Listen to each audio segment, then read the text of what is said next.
Greatness cannot be achieved without obsession. If you want to be the best, you must be obsessed with it.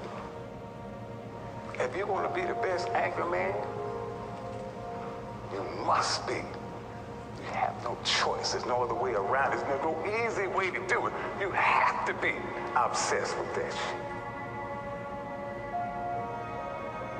Can't get away from it. Obsession. So I know a little bit about getting to the top. I also know a little bit about falling from the top. In 2005, I had open heart surgery. During the course of that surgery, I passed away, flatlined, died, whatever you want to call it, 3 times. I used to ask myself, I used to wonder to myself, I used to ask the good Lord, I used to pray, why did this have to happen to me? I felt like I was a pretty good person. For a year and a half after my surgery, 18 months, 6 months I had to spend in a wheelchair. 6 more months, I had to sleep sitting down on the floor with my back up against the wall. Because if I laid down, I couldn't breathe. They had to cut my diaphragm during the surgery. A whole lot of complications. You know, I'd sit there, I'd ask the good Lord, why? Why did I have to go through this? Why? Why did you do this to me? And it got so bad. It was so bad. The pain was so bad. My hurt was so bad. So I used to say, Lord, if I'm gonna have to live like this for the rest of my life, then just take me. I went to one of the many doctor visits that I had at the VA hospital. A young doctor approached me, came up to me and said, CT, I heard you used to be the champion of the world.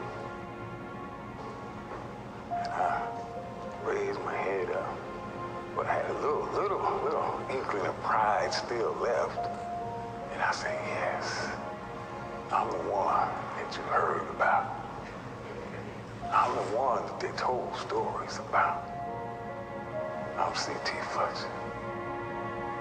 He said, what in the happened to you? If that doctor was here today, I would thank him. Because his snide comment is what made me determined to no longer ask God, why did he do this to me? From that day on, I wanted to prove that I was still CT Fletcher. I'm not down, I'm not done, I'm not through. It's over when I say it's over. So, my focus, my drive changed. And I no longer had to ask myself why.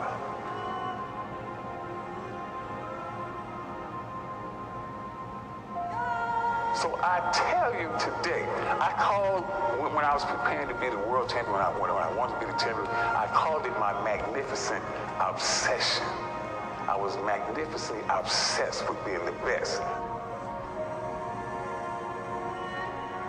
I stand here today and I tell you, I have a new magnificent obsession.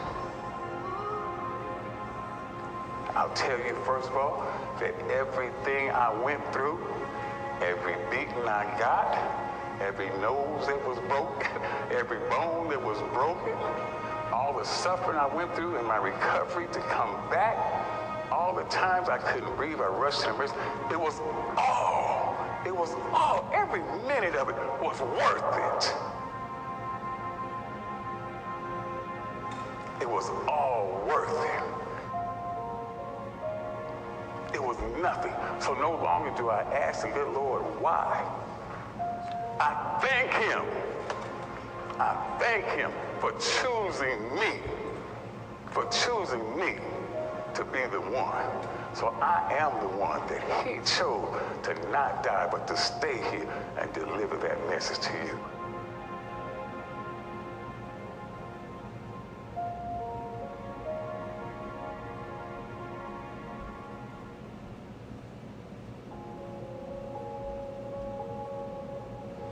I used to walk into a competition and I would say, I am the one.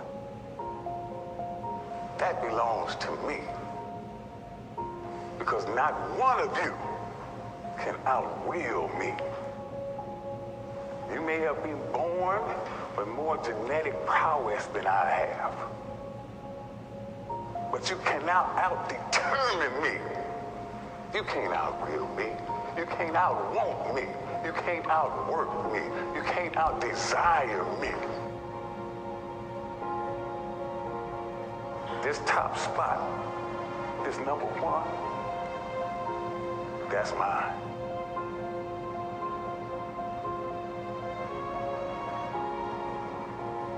Every time I go to the doctor, they tell me what I shouldn't be doing and what I should be doing and what I won't do and what I can't do. And I politely go, I can do whatever I want to do. And I'm going to do that until they throw dirt on top of me. This is my life. And I choose to live it the way I want to live it. It's impossible. I've heard that so many times. It's just impossible. It can't be done.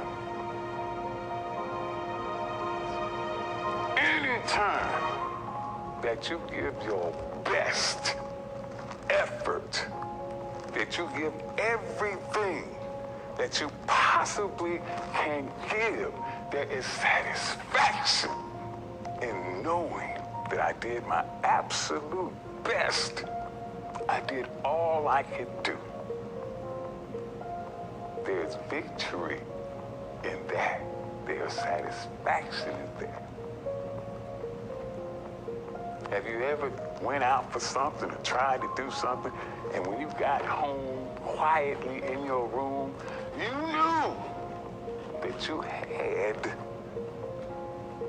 that much more that you could have gave, but you didn't want to look ugly in the face because your girlfriend was looking or your boyfriend was looking. You didn't want to frown up like that and look, embarrass yourself. So I held back a little bit. Then you know that in your heart, you did not give everything that you had. And you don't know if nobody else knows. You'll know, oh man, I could have done a little better than that. I could have tried a little harder. And if I had, I promise you that you would have been satisfied with your effort. Effort is so important. It is so important, the effort that you give. My last competition, I was unsuccessful in my attempt, but I consider it my greatest competition. Why, CT? You didn't get it. Because the day before that competition, my doctor looked me in the face and he said, if you go out there and you try to bench press 705 pounds, it's gonna kill you. Your valve is too weak, it'll be too much of a strain, it will explode right there on the stage and you're gonna die in front of all those people. That's my doctor told me that. Are you crazy? I have trained my whole life for this.